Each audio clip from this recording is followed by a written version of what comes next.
So we have a half an hour, and you guys are in charge. Now, what I'm going to do is I will be listening and recording the whole conversation. I'm not going to be picking people out. If I'm noticing that you need a little push in some way, shape, or form, that's how I'll come into the conversation. But for the most part, it's not about me. It's about you and the kind of conversation that you can build. And it's not a debate. Socratic seminars are not about debating. It's about discussing and learning and moving on. And so instead of convergent thinking, you're not trying to find an answer. You're trying to explore multiple answers and multiple truths. Does that make sense? Okay, so. Start. Go. Yeah. Okay. So, let's start with number 1. With his famous tragedy Antigone, why does Sophocles teach us about our overarching theme of taking a stand, making a change that we're doing in our own life? Well, I thought that Sophocles showed, he taught us all about the theme through his characters. So I thought Creon taught us how to make a change in his own personal beliefs, and because over time, with the persuasion of Tiresias the prophet and reason through all the other characters, and the action of others, his ideas changed, and he proved that even the most stubborn people can change. Because at the beginning of the play, Creon had a set in stone law to bury Polynices, and he wouldn't listen to anyone who disagreed with him. And his son Haman, he tried to persuade him to change, but he would not budge on his decree to put Antigone in the cave, and he remained stubborn. And his belief was, as a king, this is on line 886, 887. It's my job to rule this land, there is no one else. So it showed how stubborn he was. And then after he was able to change his mind, I think through his fight with his son, but mostly Tiresias' prophecy that all of his family will die. He was bury Polynices and take Antigone out of the tomb. And then by the end, he became a different person. And this was shown on line 1275. What should I do? Tell me. I promise to come back. So he's going to work it out.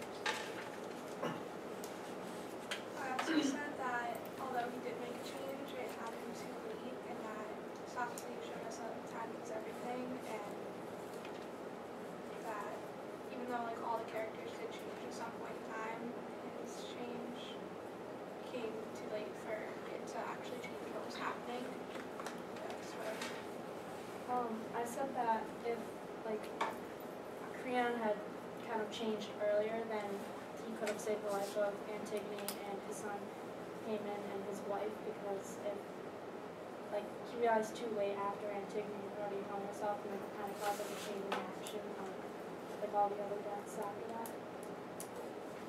Antigone, when she did stand up, eventually, that's what caused Creon to have to make a change, because he kind of lost support with everybody when he disagreed with them, saying that she shouldn't be killed. Just keeping on the theme of Creon, I thought his sort of need throughout the play was he felt this constant need to keep control over the land, over his family, over Antigone. And once he sort of lost that power, that I thought that was the catalyst for his change. After he sort of realized, oh, everyone doesn't agree with me,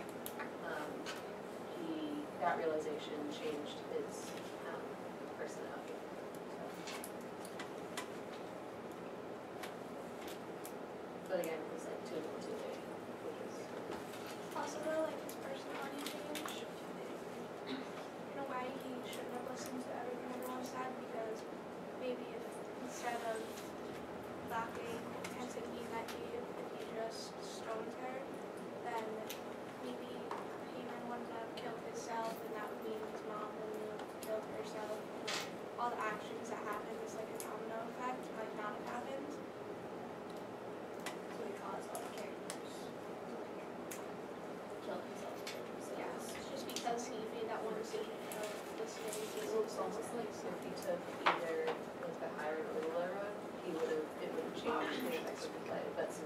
sort of in the middle the entire time and like undecisive, so I think that's less sort of like this. Can I just pause you and really make sure you guys project your voices? Thanks. Per our amazing Ricky. So if you could just repeat what you were saying, I'm sorry. Okay. I think if Creon just sort of decided whether he was going to be full on like bad or if he was going to be accepting of Antigone, that would have changed the events in the play. But since he was sort of like undecisive the entire time, that kind of led to what happened later on. I think it also had like a lot to do with like his moral stage of development, because if he wasn't so like keen on listening to the rules and like following the rules, then he wouldn't have been in the middle the whole time.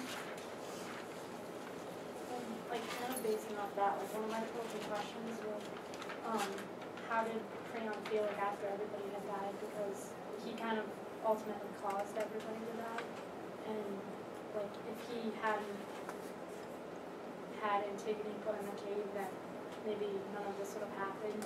Like I was kind of like wondering if he would feel guilty about it, or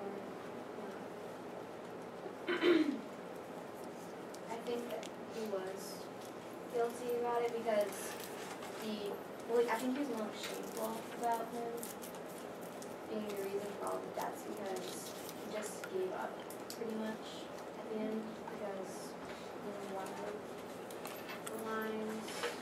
It just shows how like desperate he is and he just doesn't want to live anymore, like gave up all hope. So maybe he's just more depressed than like caused by the guilt. Yeah, I think that he felt guilty because on page 72 it says, like Creon saying, "I'm waiting for doom, I don't want to see another day," which was after everyone had died, so I think he like felt bad about it and felt lonely and realized what he actually did. He also said on page 71, "Why don't you hack me now? Has someone a sword? And I and grief are blended. I am grief," which is like he feels like bad for like what he did. Like now that realizing that he didn't change soon enough, that he wants to take his life because he has nothing to live for. I feel like now because his wife and his son are dead. Also, building on what everybody else said, like on the last stanza of page 71, it says, "Nobody else, it's my fault."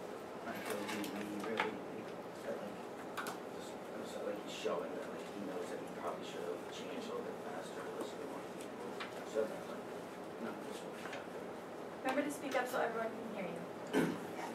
I think it's like safe to say, like overall, so like back to the whole theme, that based on Creon, like change, it has to be at the perfect moment in time, or else bad things will happen in his case, or people will just not agree with the change we want to make, like for like our projects and stuff like that. I think he's like Creon changed earlier than everything would have changed without it. And it took like enough people to take a stand to kind of make that happen. Because like at first it was just Anthony and Haman spoke up and Tiresias. Like kind of finally broke through him. Like if only one person really stood up to him, then I don't think it would have changed. But since more people did take a stand, it's kind of the driving force behind it. So can you summarize what you just said a little bit louder? It took more people taking a stand than just one to make Creon change, because at first just Antigone, you couldn't like really negotiate with her, and by the end, after Haman and Tiresias did, he did change. Yeah, like I would almost relate it to sort of the I don't know, like the visual of the straw with like camel's back. Like Antigone was sort of like the first straw, and then it's Haman and Tiresias, and then by the end of the novel or play, when Creon loses everything that was important to him, I think that's sort of like what breaks him. Like that's what snaps and makes him change from being so stubborn to like finally being accepting of like his flaws and his wrongs. But other than Creon, though, like going back to what you said though, Antigone, when she was trying to make like she was standing up. I think that if she didn't like make it such a, that she wasn't so proud of it, like she didn't, like on line 107, she said no, shout it, proclaim it. I think like if she went through it, like she wasn't trying to bury the body more secretly, maybe none of this would have happened. She wouldn't have been caught and then would have had to force everybody else to try to stand up with her also. Or like if she responded, said, well, I remember the quote, she said like, I did it and I don't deny it.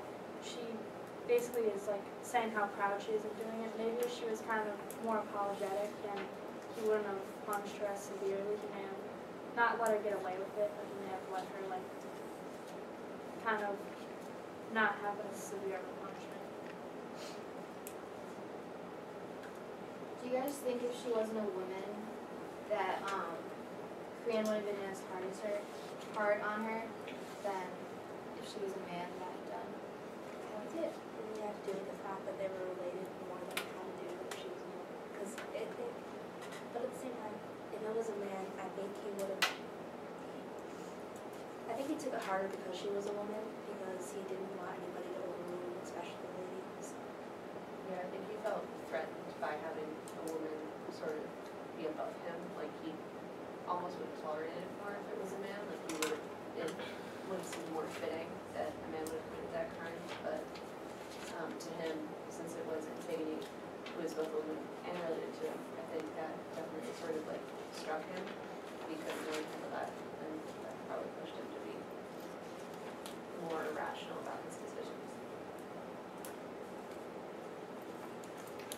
And because I think his moral stage is more like a Law and Order type of thinking, so he didn't let his emotions get behind him when he went through with punishing Antigone for burying Polynices.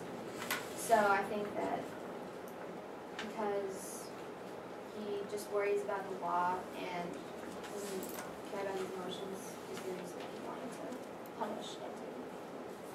Well, his emotions kind of went like both ways though, because his emotions kind of stopped him from like compromising almost, because he felt like he was the most powerful person and it didn't really matter what anybody else thought. But like the law actually was the reason that he had to punish him, so it kind of went both ways. Also on page 50, or 51, on line 900, Crayon was saying also, rotten degraded on your knees to a woman for everything you said was for her sake. He's kind of just saying back to like how no woman can kind of overpower him and how he's the king and what he says goes. And if he doesn't like what's going on, he'll just stop it, or it's ultimately everything's up to him and nobody can really change his opinion.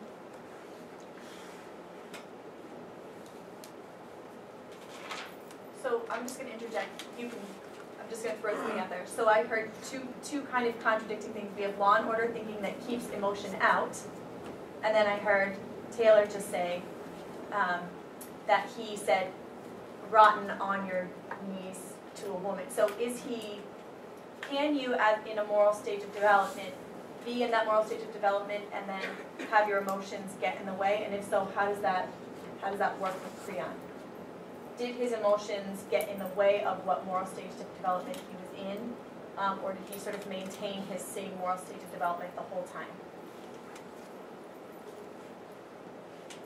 Talk amongst yourselves, or don't, whatever you want. I just heard two contradicting ideas, so I was just curious what you guys think about that. I think he does, because he wants to be like a king that everyone looks up to, because they have like all these other kings that like did horrible things to the city, and he wants to be like the breath of fresh air that like everyone looks up to. But he's still a human being, and he still has like emotions and cares about his family, and it kind of got in the way of everything that's happened throughout the play. Yes. Okay. Well, like, I think just going off of what you were saying, I think he was trying to set an example, like, I'm not going to be like those other kings, like, I'm going to be strictly, like, when he did his whole inaugural speech at the beginning, I forget what page it was on, but he said, like, he's setting these rules and he's not gonna take them back. And I think that if he had been a bit more lenient about the whole thing, it would have changed the outcome. But, at the same time, he does have emotions, so he wants to change his laws, but I don't think he feels he can because he doesn't, I don't know, for some reason, he, at the beginning, just doesn't feel like change is the right thing to do. I think he could have, if like Antigone had also been like more developed. Cause I put her in stage 2 because she's kind of like looking out for herself. It's like, why should I be ashamed of loyalty to my brother? That's a quote from like 621. And she's like, it is like loyalty, which is kind of against what stage 2 is, but she's going against what Creon says to kind of help herself out almost. I think she's kind of like a mix of stage 2 and stage 6, even though they're kind of they're very different. Because I think she has this strong belief that she will be loyal to the gods, even though everyone else wants to be loyal, all the heathen people. They want to be loyal to Creon. So I think that makes her in stage 6, but also, like Phil said, she looks out for herself because she wants to be like, doing good for her family. She looks out for her family and herself. I put Antigone in stage 6 too because the motto was I'm true to my values, and throughout like the whole play, she stayed true to the fact that she buried the brother and that was what she wanted to do because she thought that was right. Yeah, she stuck to her principle of honoring her brother, and she felt like it was more important to bury him and go against the law than suffering through the thought that she didn't bury him.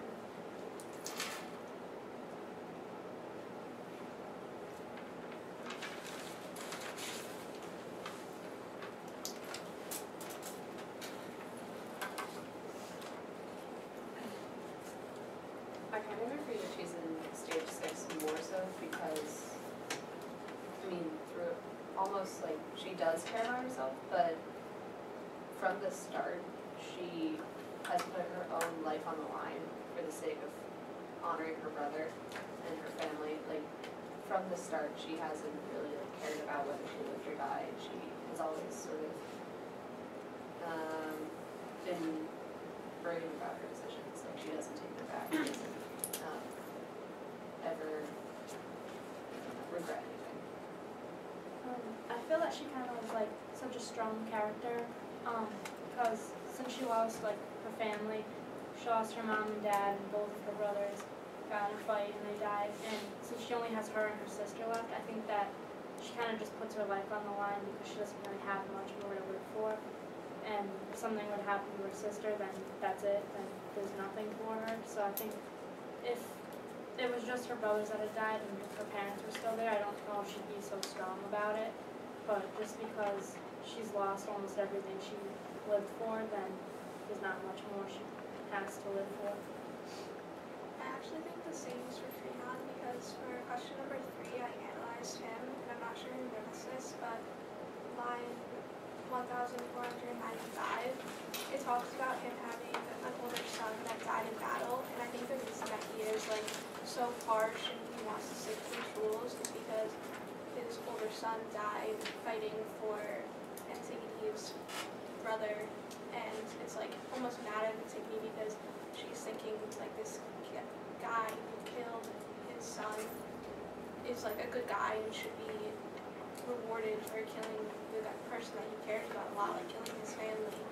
And that like she's saying that she's like sticking up to for her family and she cares about her family, but then he was also her family and he died fighting against him. Like, it's almost kind of weird though because they never talked about this son before, and I feel like if they did talk about him before, people wouldn't think that Creon is really like that bad of a guy, because when this older son comes into play, it just makes him feel like he's defending his son, like he cares about this son that died fighting for his city, and no one's like rewarding him for that because he can't be rewarded anymore.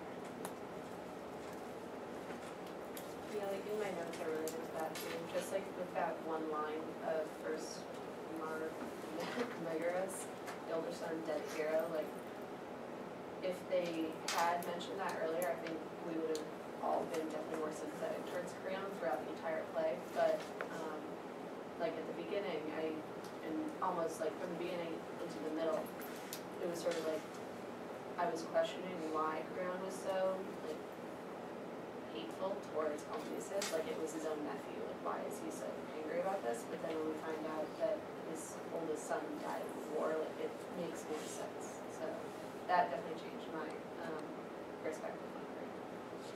Yeah, so like in a way he was punishing the men who like may have killed him. He doesn't know obviously exactly who killed him, but he's like punishing whoever killed his son through Antigone, you know, because it was like her own blood who decided to go to war. So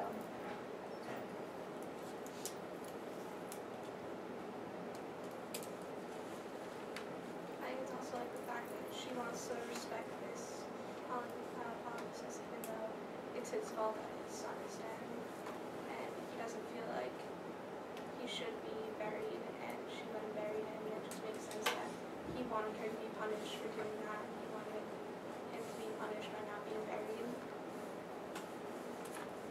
I don't really think Creon wanted to punish Antigone. I think he just did it because what he said in like the openings monologue, the speech that he did.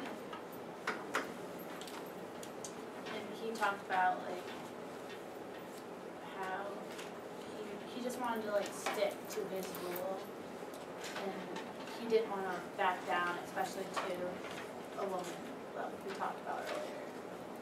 But do you guys think that maybe his rule reformed because of this battle and like the reason that his son died? I personally think that maybe that's like why he was so harsh on like these rules, that he wanted to stick to rules that like if you do something wrong you're gonna get punished for it. Yeah, like if it was like a different person, she had like gone against him to carry almost, that would have been less severe. It just kind of has like an immediate impact on it. I think another part that really got Creon was that it was his own like family. Like it was Antigone and that's his niece, so like they're like actually related, so I feel like that kind of put him in like a weird position, because if it wasn't part of his family, then he wouldn't have, like, he probably would have just instantly stoned the person to death. But just because it was Antigone and she was related to him, that he kind of tried to figure something else out to do. I think he's like conflicted between his feelings towards the, you know, whoever would have buried Polynices, and the fact that Antigone is his family member, because he has so much grief from losing his own son that if it had been anyone else, I agree, like, I think he would have instantly killed them without thought. But at the same time, he doesn't want to kill Antigone because she is his niece, so I think he's definitely torn between that, and that's why he is, like I said before, sort of in the middle ground throughout the entire play. Like, he's torn between two extremes. And to back that up, like page 36, 37, he was like debate, like, I don't know how to word it, but he says, this girl, where did you find her and how? Are you sure you're saying what you mean? Like, you can tell that he's like very shocked that it was Antigone and he wasn't expecting it to be her. He doesn't want to believe it, so that he doesn't appreciate it. I think through like out the entire play, many of the characters made decisions based off their emotions when they should have made them on their like morals and what they thought was like rationally right. And most of them made very like rash decisions that may not have made the most sense. So I think one of the lessons that people could have learned was when making a decision to listen more to like reason than let their emotions get in the way. Like Haman, he stabbed himself due to losing Antigone, and out of spite for his father, causing her to die, and also too necessary, right? But Eurydice, she also killed herself because of her son being killed and Creon being killed. And I think if they would have thought it through, they would have realized that Creon had changed and that he was in the light and taking out. And Eurydice's was her husband thought differently now, so he was going to change. But if you also think about it, like Eurydice, she's been through so much. Like she lost her son, she lost her other son, and then because of her husband, so she doesn't have any family left. Really, like she's probably felt alone. I don't think it helped that, like she had this messenger that she had no like emotional connection with come and tell her like, oh yeah, your son's dead now. Maybe if it was like maybe like her niece that came and told her that, maybe she would have thought it over. But I feel like just because the way that the play happened, that's like one of the main reasons why a lot of the actions happened. And I think that's like, it kind of caused Creon to almost like move down stages. Like towards the beginning of the whole conflict, he was more like 6, like his moral principles kind of ruled him, but then towards the end he was almost stage 2, so he was really like, he had a lot of hubris and, you know, to serve himself more, like, instead of treating it fair. Like what other people wanted was for Antigone to be free, but like for himself he could kind of let that happen. I was kind of thinking about Mara. I was thinking that some of the characters made decisions, how they felt, and then when they weren't thinking about what they should have done. I mean, like, moving to question 4, sort of, like, how is it universal? I related this, like, really closely to Romeo and Juliet, because the theme of sort of rushed decisions and irrational thoughts based off of emotion is extremely evident in that play, because obviously, I mean, Romeo and Juliet meet one night and then the next night they're gonna get married. Like, it's just, everything's very, very rushed. And I think, although it's not loving throughout this play, I think decisions based on anger sort of cause people in Antigone to make sort of rational, quick decisions that if they had waited out longer would have changed. And also the theme of like too little too late was also evident in Romeo and Juliet. Like the parents don't change until both of their children are dead. And I think Creon doesn't change until his family is dead.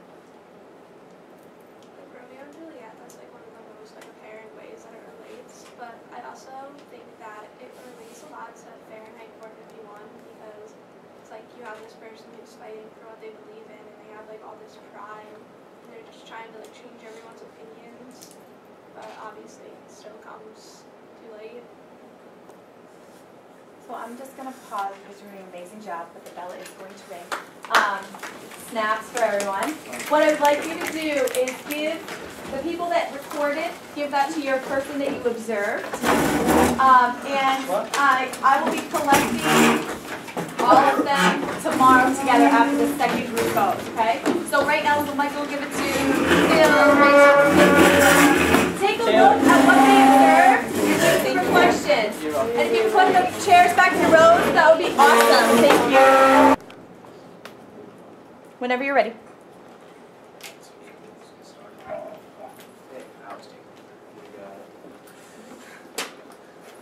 First question. What is the famous tragedy in Antigone? What does Sophocles teach us about our overarching theme of taking a stand / making a change, use text-based evidence as sort of thing? And I said Sophocles teaches you that you shouldn't back down no matter what. Like, just keep going for what you believe in and strive at it, even in like the harshest situations. And Antigone was a perfect example of that. How she was going to bury her brother even though Creon said that against the law to die for her, but she still will. Over here, got page 23, lines 53 through 55. Yeah.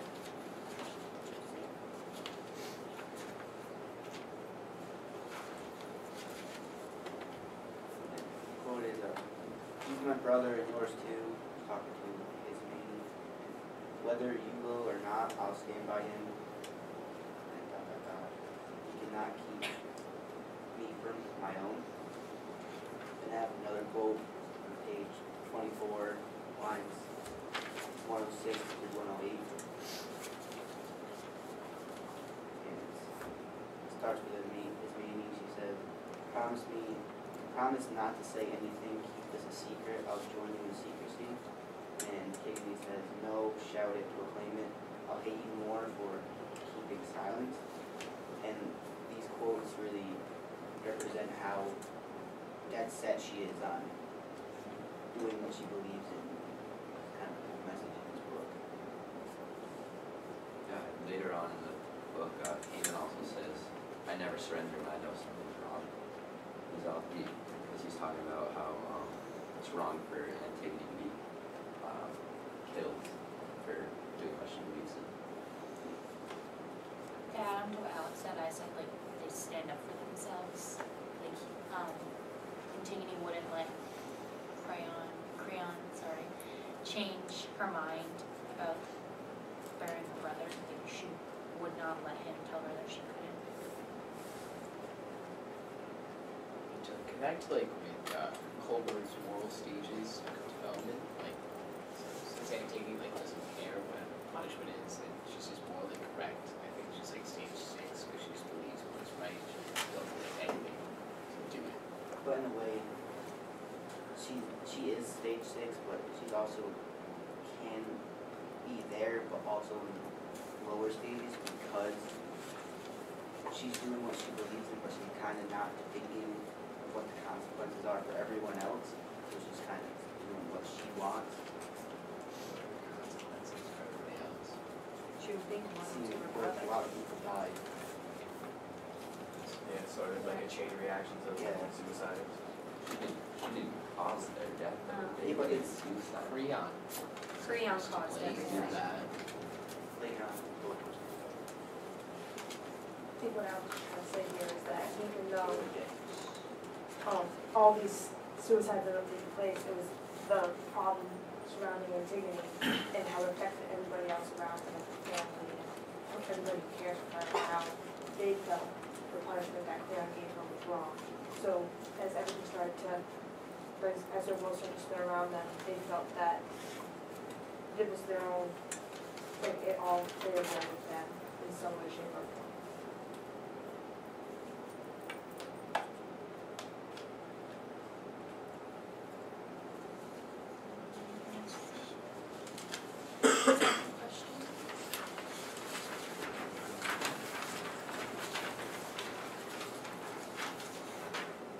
In what ways do various characters' moral stages of development affect the characters themselves, the outcome of the play as a whole? I said, well,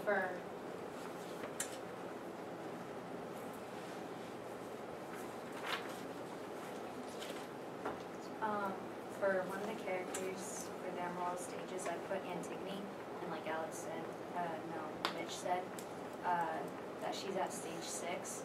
And one of her quotes is, I'm true to my values, which is similar to what it says on the moral stages of development. Oh wait, no, that is the quote, the moral stages of development, never mind.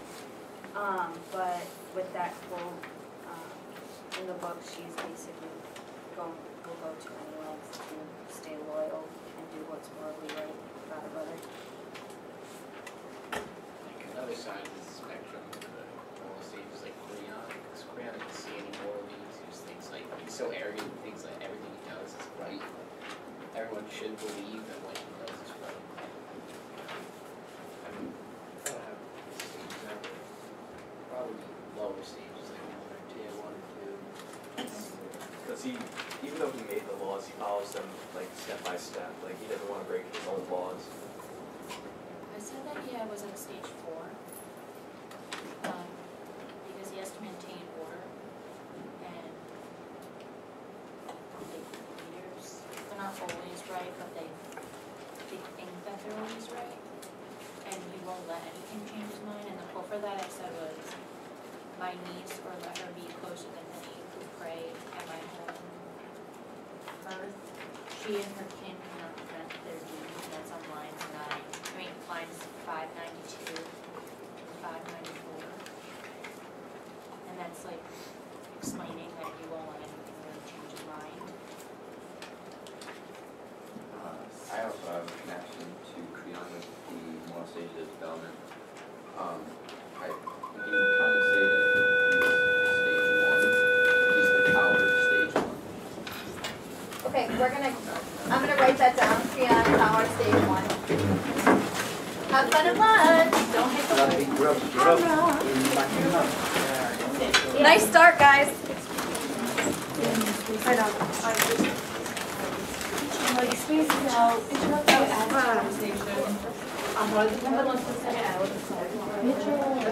Whoa, what's that? It's not one of those energy things, is it? Girl, you'll be back taking notes like a champ.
Hey guys.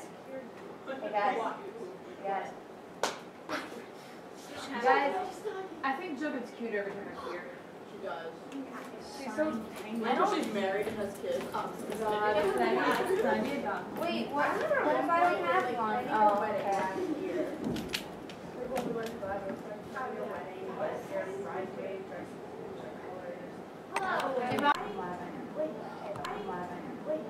Where we left, oh no.